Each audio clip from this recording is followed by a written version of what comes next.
and welcome to another Budget and Leggett video. Yes, we have an Audi A4 in, and believe it or not, there's a light on now, an airbag light. I know this might come to a shock to some people, but might have never seen an Audi with an airbag light on before. Anyway, what I'm going to do is I'm going to plug it in. We're using a Foxwell, the Automaster. It's kind of one of the biggest ones they do in this kind of style.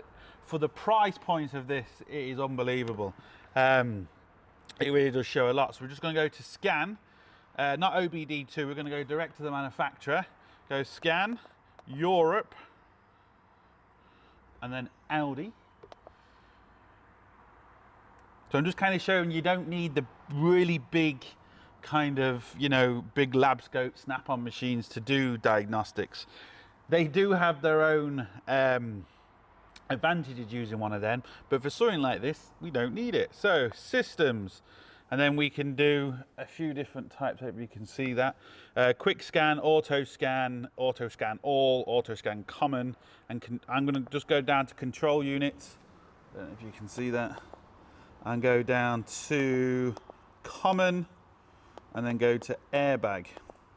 Now I'm guessing we have a problem with the seat, the driver's or the passenger seat module, because that's what normally happens with these Audis. So that's what I'm guessing we're going to have.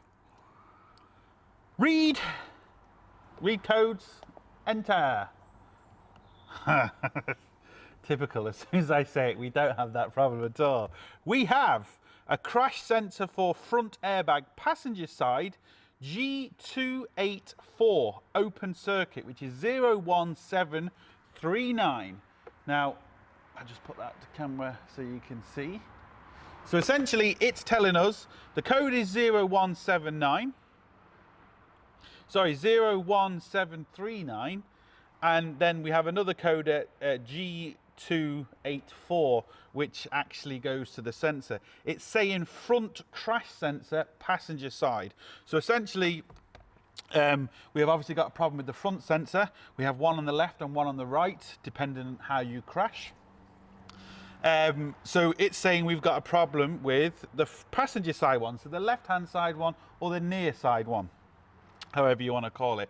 Now, with Audis, just from experience, I have a funny feeling it's going to be either a problem with the connector or a broken wire. Now, it does say open circuit, so there's a good chance there's a broken wire.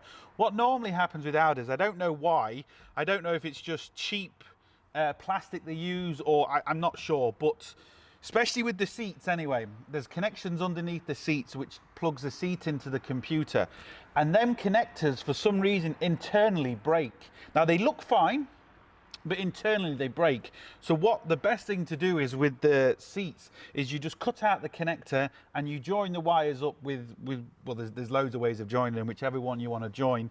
You join them back up, and that 99% of the time actually solves the problem. To be fair, I have to say with Audi, the sensors don't normally give that many problems. It's normally the connections and wires break more so than the sensor gives problems. But now I just said that, you can bet your life it's a sensor problem.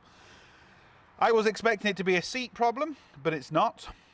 So we've got to now find out exactly where this airbag sensor is for the front. Now, I'm trying to think from memory serves.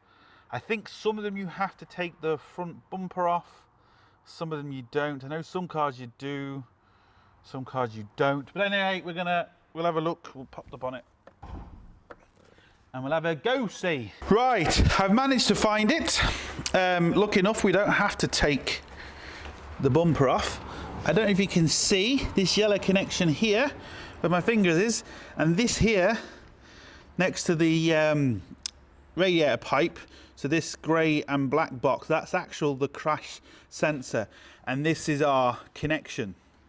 Oh, well, there we go. Did you see that? We have a broken wire at the connection. Now this is just typical with Audis. Now it still doesn't mean we don't have a problem with the sensor, but the first thing we're going to have to do is repair this wire, because as you can see, it is snapped. They normally, to be fair, like I said, do snap in and around the connection, or the connections do give problems. So what we need to do is get this connection off. See where it's actually clipped. You see down here, the pipe's in the way. Yeah, I'm not going to be able to film this and do it, but I'm just going to unclip that and we're going to get a better idea of what's going on. Now what I've done is I've just taken off the actual sensor. This is a fella here. This could still be a problem, but we're going to have to fix the wires first to find out. 2 5mm Allen keys. The reason I took it off, it was just easier to get to the actual clip part of this because it was hiding behind the back. So you just push that down. And as we can see, we have a broken wire. Now, lucky enough, we have a tail sticking out. So we should hope to be able to solder to that. If not, you have to just rip the connection in half. So you just pull out the little pin, which is normally in there, and take out the wire and solder it. But lucky enough, we don't have to do it with this. And as you can see, but what sometimes happens is this little casing can be right up to here. So you won't necessarily see that. It was just pure luck. I happened to put my finger there, but like I said, this is a typical Audi problem with connections. They do tend to break, and if they're not broke, there's something happens inside here and the current power just doesn't go through. So what I'm going to do is strip these 2 wires back, solder them, heat shrink them back, and see if it works. Right, all I've done is I've pre-tinned the wires, and what I mean by that is I've just got a bit of solder and I've put solder on both ends of the wires. That's called tinning.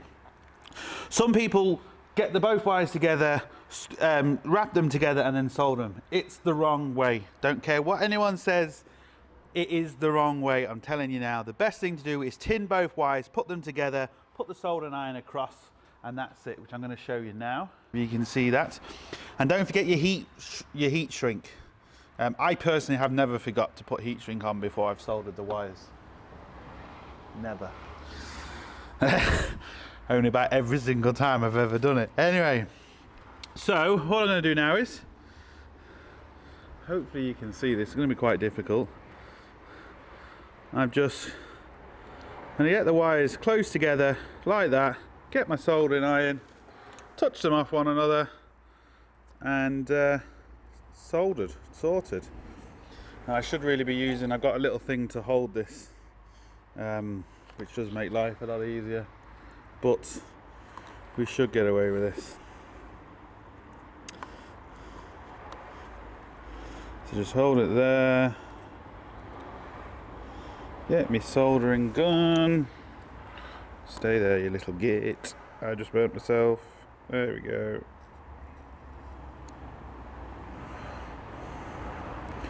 Soldered. Put your heat shrink on. All like that, and now all I'm doing is just shrinking the heat shrink. One thing I did do is, if you can see, there's some sandpaper here.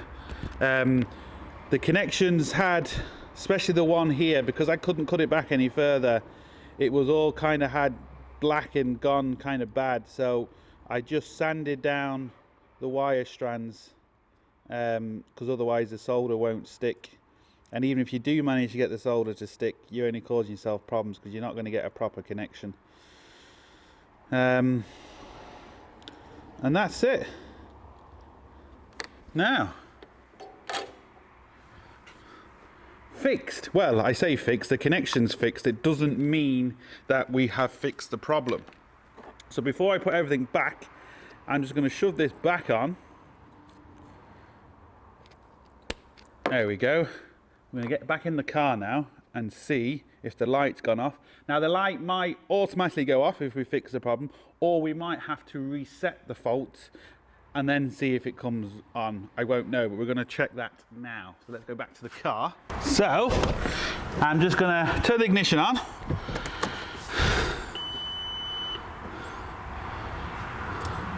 Lights got out. Right, I'll just get you in. I didn't reset the scan tool. Should have been easier to do it this way. So all I've done is just turn the ignition back on. So we can see the airbag light comes on. And after a few seconds, boom! it goes. Let's just turn this on, just to make sure. Look at that, sorted. Very, very simple fix. We still have our problem on our scan tool because, like I said, I hadn't reset it. So let me just go back out, go back in. It might still be there, but the computer has now figured out that it's working, but the fault could still be on its memory. As if it, because I've turned off the ignition, it might, oh no, here we go. Yeah, now the fault is still there, so it's still in its memory. So what we're going to do is, let's just erase the fault. I'm going to have to stop the ignition, or stop the car. Turn the ignition back on and press OK. Yes. Done. Go back up to fault codes. Let's just see what's in it. Boom! None found. So it just goes to show you don't need all the time the most expensive scanners out there. This, compared to my Snap-on one, was unbelievably cheap. They are really good for the price point. What they do, yes, the bigger, more expensive machines, of course they do more, but this is kind of something that most people can afford, because you're not going to use it as much as say I would. So, you know, it's a thing that you could afford to buy, and it uses on multiple cars, and for something like that, it was great. If you do have a problem, or if you do have this problem, I'll put all the codes up. It is always a good thing just to check that, but especially with Audis, for some reason, when you have airbag lights on, it's 99% of the time either a broken wire or the clip is dodgy, whether that's in the seat, whether it's on the front, it just doesn't matter. There's always that kind of, well, say 95% of the time, let's say, that's what normally the problem is. And then other times it can be sensor issues and other issues, but 95% of the time it's either a broken wire somewhere, and it's normally very close to the connector, or the actual connector isn't working. So check that out. As you plug your scan tool in, just check your connectors, whichever one it's telling you to go to. Check your connectors first before you start buying sensors and panicking and stuff like that. There was a chance I plugged that in and turned the car on, and yeah, it still could have been a sensor, you know, and if that happens to you, then you're going to have to start checking your circuits to make sure your circuit is okay before you say, okay, I need a sensor. Because that sensor brand new from Audi would be quite expensive. So yeah, that's what you need to check, but we didn't need to. So very simple fix. So look, hope it helps. Thumbs up, subscribe, all that. All the links down below to our Facebook, Instagram, our GoFundMe project, everything down below. Any questions down below, but most importantly, don't forget, get your hands dirty. See you for the next one. Sorted.